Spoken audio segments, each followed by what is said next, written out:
Madam தமிழச்சி தங்கப்பாண்டியனுக்கு வேலை செய்யணும் அப்படின்ற எண்ணத்தை விட்டுருங்க. ராகுல் காந்தியை பிரதமர் ஆகணுன்ற ஒரே ஒரு எண்ணத்தில் வேலை செய்யணும். இப்போ சமீபத்தில் கஞ்சான்னு ஒரு விஷயத்தை கட்ட வந்துருக்காங்க. நரேந்திர மோடி எந்த மாநிலத்துக்கே முதலமைச்சராக இருந்தாரு? குஜராத்துக்கு. அந்த மாநிலத்தில் தான் கஞ்சா உள்ளார வருது. அந்த மாநிலத்தில் இருக்கிற துறைமுகத்தில் கஞ்சா காணா போனதுக்கு கோர்ட்டில் கஞ்சா எங்கன்னு கேட்டதுக்கு இவங்க பதில் கோர்ட்டில் என்ன தெரியுமா சொன்னாங்க? கஞ்சாவெல்லாம் எலி சாப்பிடு, கஞ்சாவெல்லாம் எலி சாப்பிடுச்சு. அப்போ ஒரு நீதிமன்றத்தையே இவனுக்கு எவ்வளவு கேள்வி கொடுத்தாங்க பாருங்க. அப்போ நம்மளால இந்த நாட்டில் நிம்மதியா வாழ முடியுமா?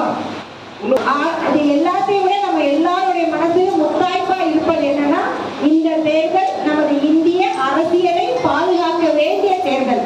ஆகையால நாம் ஒவ்வொருத்தரும் நமது நாட்டை எப்படி அடிமைகளிலிருந்து, ஆங்கில அடிமையிலிருந்து மீட்டு கொடுத்த ஒரே கட்சி இந்திய தேசிய காங்கிரஸ். அதே மாதிரி இன்னைக்கு பாஜக கட்சியிலிருந்து ஒரு RSS உடைய ஒரு அமைப்பான பிஜேபி என்ற ஒரு மிக மோசமான ஒரு அமைப்பிலிருந்து நம்ம நாட்டை பாதுகாக்கணும்னா கண்டிப்பா இந்திய தேசிய காங்கிரஸ் தான் முன் நிறுத்த வேண்டும். ஆகியால் தான் மத்தியிலே ஆட்சி மாற்றம் வேண்டும், நல்லாட்சி வேண்டும், பிஜேபி மதவாத கட்சி வீட்டுக்கு அனுப்பப்பட வேண்டும் என்பது மட்டும்தான் நம்முடைய முதல் குறிக்கோள். அந்த அடிப்படையில் தான் நம்முடைய தலைவர் ராகுல் காந்தியுடைய பாத யாத்திரையை கன்னியாகுமரி தொடக்கி வைத்தவர் நம்முடைய தமிழ்நாடு முதலமைச்சர்.